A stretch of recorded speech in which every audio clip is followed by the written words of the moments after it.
Hey everyone, welcome back to Corporate Decoder. Today GM just filed an 8K, and I am seeing a very interesting new financial tool they are using. Quick note, this is not financial advice, just my take on public filings for educational purposes. General Motors is setting up a pretty neat way to make sure they have the parts they need, even when things go sideways. So, on the 7th of August 2026, General Motors Company, or GM as we all know them, made a deal. This filing in 8K is like a current report telling us about important things that just happened. The company itself, General Motors Company, is filing this. It is a big automaker based in Delaware. Their main stock, with a par value of 1 cent, trades under the ticker symbol GM on the New York Stock Exchange. This filing is all about a new agreement GM has entered into. Think of it as a new important contract. Here is the core of it. GM and one of its own subsidiaries, General Motors LLC, have teamed up with a company called Procura Auto Parts LLC. They are calling this a Master IPU agreement.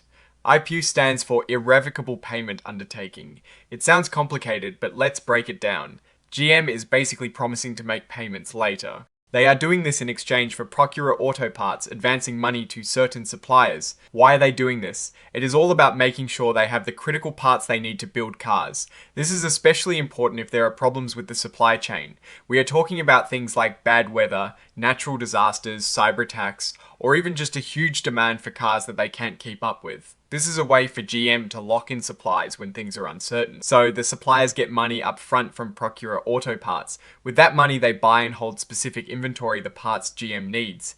They hold on to these parts until GM is ready to use them for making cars. GM then eventually pays for these parts. Where does Procura Auto Parts get the money? They are getting it from a group of banks like JP Morgan Chase and Banco Santander. These banks are comfortable lending because GM has made these irrevocable payment promises, these IPUs. This whole program has a limit. At any given time, the total value of these payment promises, these IPUs, can't go over $4.5 billion. This is the facility limit. That's a huge amount of money, showing how significant this program is. The company can issue these IPUs for a 12-month period starting on the 7th of August 2026. This is called the availability period. After this year, they likely can't issue new ones under this specific agreement. Now, about the cost. To raise interest on these IPUs, it's based on a benchmark rate called the Secured Overnight Financing Rate, or SOFR, plus an extra 1.55% each year. This interest gets paid every month. GM also has to pay a ticking fee. This is 0.25% per year on any part of that $4.5 billion limit that isn't being used during that initial 12-month period. It's a fee for keeping the funds available, even if they are not actively being used to secure parts. Like most big agreements, this one has standard clauses. There are promises about things being true, agreements to do or not do certain things, and conditions that, if not met, could lead to trouble. What are these trouble spots, these events of default? Things like not making a promised payment, breaking any of the promises made in the agreement, going bankrupt, or even defaulting on other major debts the company has. If one of these default events happens, GM could be forced to pay back all the outstanding IPUs right away.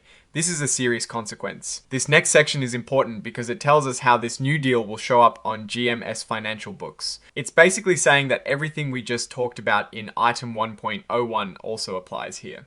This agreement creates a direct financial obligation for GM. This section is for other miscellaneous events that don't fit neatly into the other categories. GM plans to account for this program as a product financing arrangement. This means the money they advance to suppliers will be shown as an asset on their books. The IPUs themselves, those promises to pay, will be recorded as debt, but it's important to note it's unsecured debt. This means there isn't specific collateral tied to these payments. When Procura Auto Parts pays the suppliers, GM will show this as a cash outflow from operations, but it will be balanced out by a cash inflow from financing activities. This is like showing it as if GM paid the suppliers directly. However, and this is key for investors, the actual payments made by Procura Auto Parts won't count towards GM's adjusted automotive free cash flow. This metric is important for understanding how much cash the core automotive business is generating.